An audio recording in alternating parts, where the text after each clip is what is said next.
Hello and welcome to this episode of Speak PR. My name is Jim James and I'm your host, and we're going to talk about the importance of knowing the market that you're going to be talking to before you start the talking. And you can use a platform like Significance Systems, Earth.ai, which is one that I spoke to the founder of yesterday, Dr. John Ricketts.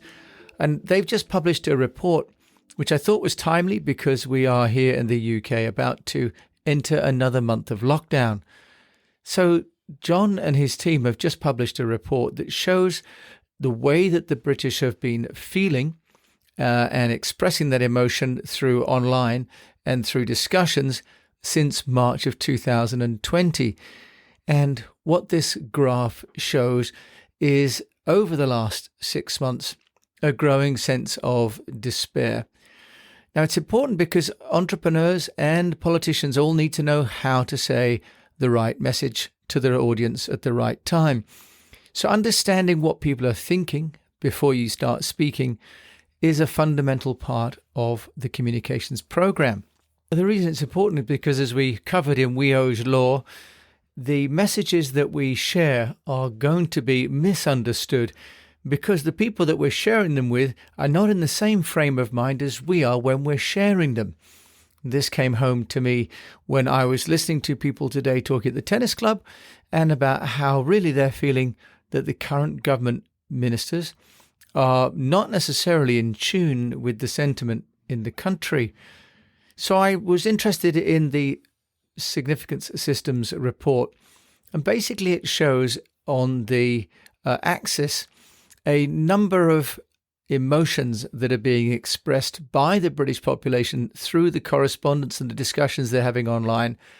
And those include the following: a state of belonging, optimism, fearlessness, hope, alarm, grief, confusion, panic, fear, despair, anger, resignation, and anxiety. So you can imagine belonging at the top being positive and anxiety at the bottom being the most negative. Now, what we see is that in March there was a peak of optimism and belonging. So from the original announcement of COVID through to the sort of government taking some control back in March and April, we had belonging and we had a little bit of optimism, but we had quite a lot of hope and also some fearlessness. And if we think about, for example, the recognition of the NHS and the beginning of the clap for the carers. Now, below the line, we have some fear and we have a little bit of anxiety, but not a great deal. And the weighting above the line and below the line means that overall we have a country that is unsure of itself, but feeling relatively optimistic. We do have, as we move from April into May, we have a growing amount of panic, which is at the bottom of, if you can imagine, a multicolored iceberg. And below the sea level, you can see these icebergs with purple and with dark blue for confusion, some panic and some fear, and just a little bit of anger creeping in. Now, June, it seems as though everyone was beginning to feel as though the problem was going away, because above the line, we have a small sense of belonging. We have a smaller amount of fearlessness than we had in March, but we had a lot of hope and we had some sense of optimism. And below the line, we had some sense of fear and some despair, but it starts to creep up so that by the end of June, there's a sense of normality returning and we're moving into some degree of grief that it's happened, and I guess the beginnings of grief for those people that have missed those events that took place with their loved ones. And into July and early August, we have the beginnings of quite a lot of hope, in fact.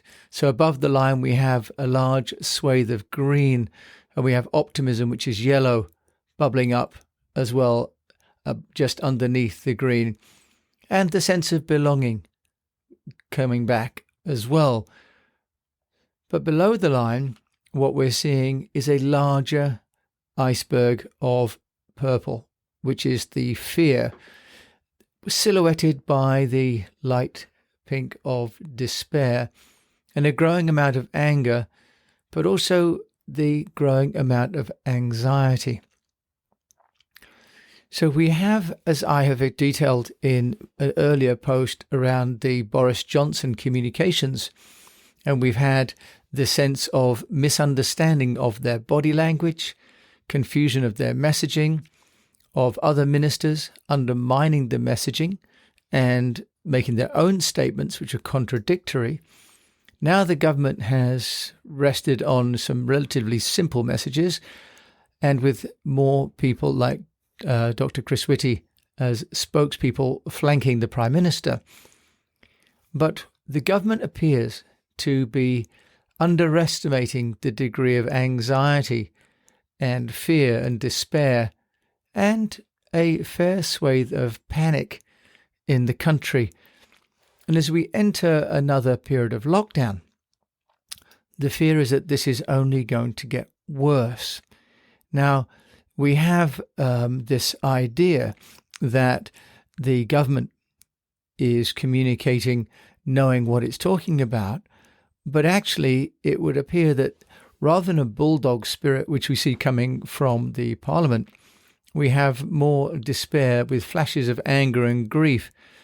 And that seems to be the sentiment around this second lockdown. So this seems to be the concern now as the government manages its messaging. If it is tone deaf to the anxiety that resides within the body public that it's speaking to, then the messages will become increasingly out of alignment with what people need. So from a public relations and communications perspective, this chart that the Significant Systems provides us with really shows that the depth of feeling, in other words, the depth of the icebergs as we see them visually in purple and black and dark red, is nearly 2 times as deep as the sense of belonging and optimism and hope above the line. And this is really, of course, a major problem for policyholders and for communicators, but also for the people at large.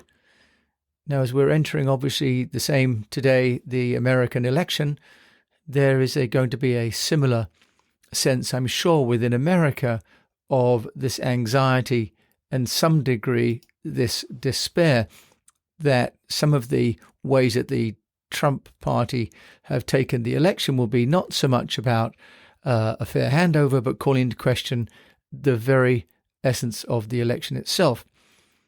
Now, this is not a party political conversation. This is not a podcast about politics. This is a podcast about communications. I'm using the significance systems charting here to really draw out what would then be a narrative if we were to be managing the corporate or the public relations exercise as we go into a lockdown. So central to this, of course, is that we need to assuage people's fear and anxiety. Fear coming from the question of whether we've got healthcare in place, anxiety about jobs. We've got the sense of despair where people are not sure, especially the freelancers in the market, which is nearly 5.5 million people in the UK, who are wondering about where they're going to get their income if things like music and sport are put on hold. Certainly the tennis coach that I spoke with today was very worried because they've just come back from a period of furlough and now they're not sure if there'll be another furlough, but how will they possibly continue through the winter? So communications strategies need to address all the different audience groups, and we talk in the Speak PR about 3 different audience groups: the internal, the team, the partners, and then also the external, which would be the general public in this case. So as we prepare all of our messaging for the second lockdown, or even for the results of the American election, or wherever you are struggling, as we seem to be across the world at the moment with various challenges, it's going to be really important to take some sentiment into account before starting to communicate. It's always so easy to start saying what we'd like to say, but what we need to do is to listen first to find out what people are thinking so that we can judge the tone and the manner and the vocabulary to be appropriate so that the audience feels as though it's something that they can accommodate. Otherwise, we're going to get backlashes and we're going to get people frustrated because they feel as though they're being spoken to with a tone and a manner and ultimately with a message that's not appropriate for where they're at right now. So the K in the Speak PR program is for know. And products, services like the significance systems enables people like me or you at a relatively low cost to do some analysis before the communication starts. And as we're going through a sea change, a trigger event, which will be a lockdown, for example, or an election result, it's even more important than ever to understand the audience and the mentality of where the audience groups are.